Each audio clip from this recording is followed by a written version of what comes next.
ఆచి చికెన్ మసాలా. ముగ్గురు మా అభ్యర్థులే. కొన్ని కారణాల వల్ల సర్వే వల్ల ముగ్గురికి ఇవ్వలేకపోయినాం. వాళ్ళు ముగ్గురు కూడా కాశాప్ కండ వేసుకొని జై శ్రీరామ్ అనుకుని తిరిగిన అభ్యర్థులే. వాళ్ళు మా వాళ్ళే. ఇలా అనేక మంది ఇండిపెండెంట్ భారతీయ జనతా పార్టీకి వస్తున్నారు.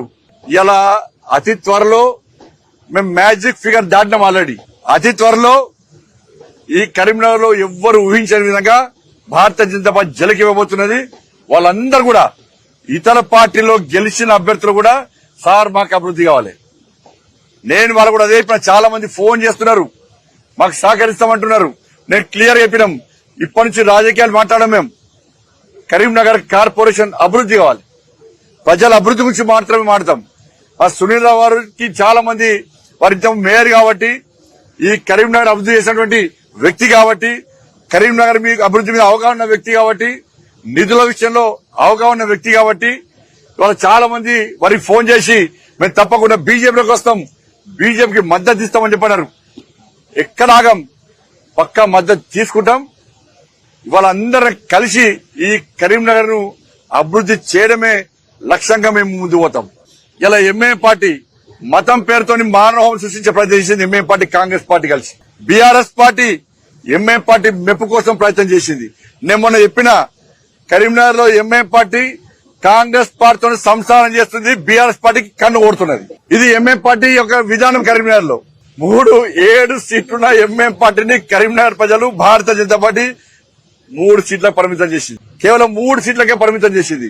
ఎంఐఎం పార్టీ ఆఫీస్ ఏరియాలో కూడా ఇలా నా జాగా నా అడ్డానుకున్న ఎంఐఎం పార్టీ ఆఫీస్ ఏరియాలో కూడా ఇలా కాశ్యాప్ జెండాను రెప్పరెప్ప కార్యకర్తలు భారతీయ జనతా పార్టీ కార్యకర్తలు కాదు.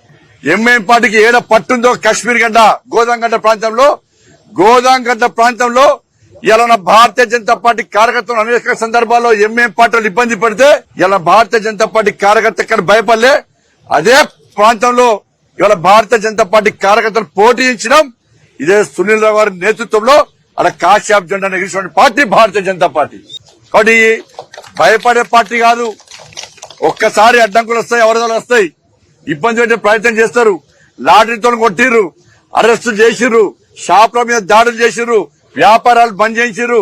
కానీ ఏ భారతీయ జనతా పార్టీ కార్యకర్త కాశ్యాప్ జెండా నిలబెట్టి పోలే.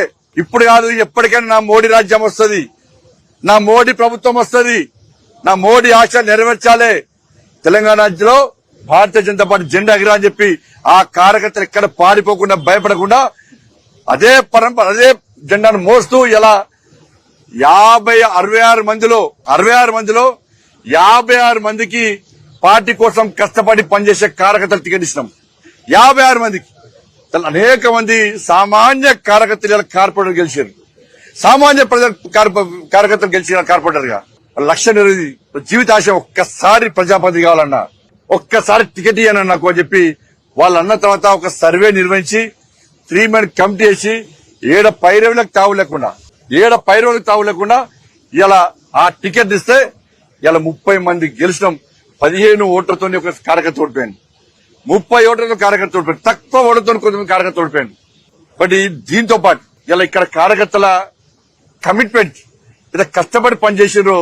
దాదాపు వారం రోజుల పాటు అన్న ఓటేయండి, అమ్మ ఓటేయండి, అంకుల్ ఓటేయండి, ఆంటీ ఓటేయండి, తమ్ముడు ఓటేయండి, కేంద్రంలో మోడీ ప్రభుత్వం ఉంది, మేము నిధులు తీసుకొస్తాం, మేము అభివృద్ధి చేస్తాం, మాకు అవకాశం ఇవ్వండి అని చెప్పి ఇలా అనేక మంది కార్యకర్తలు నాయకులందరూ కూడా వాళ్ళ సొంత వాళ్ళందరూ కూడా వాళ్ళ సొంత పనులు వదిలిపెట్టి కుటుంబాలను వదిలిపెట్టి ఇలా కరీంనగర్ లో ఇంటికి దండం పెట్టి రిక్వెస్ట్ చేసి ఇలా ఓట్లు వేయించుకున్నారు. ఇవాళ మేము మొదలు చెప్పినాం, బాజాప్తా చెప్తున్నాం, బరాబర్ గెలిచినాం, బాజాప్తా చెప్పినాం, బరాబర్ గెలిచినాం. ఇక్కడ ఇదంతా ప్రజల ఆశీర్వాదం, ప్రజల యొక్క నరేంద్ర మోడీ గారి మీద ప్రజలకున్న ఆప్యాయత, నరేంద్ర మోడీ గారి మీద ప్రజలకున్న అభిమానం, నరేంద్ర మోడీ గారి మీద ప్రజలకున్న విశ్వాసం. కాబట్టి అవన్నీ కూడా వాళ్ళ అన్ని కలిసి మనం గెలిచినాం. చాలా సంతోషం అనిపిస్తున్నది.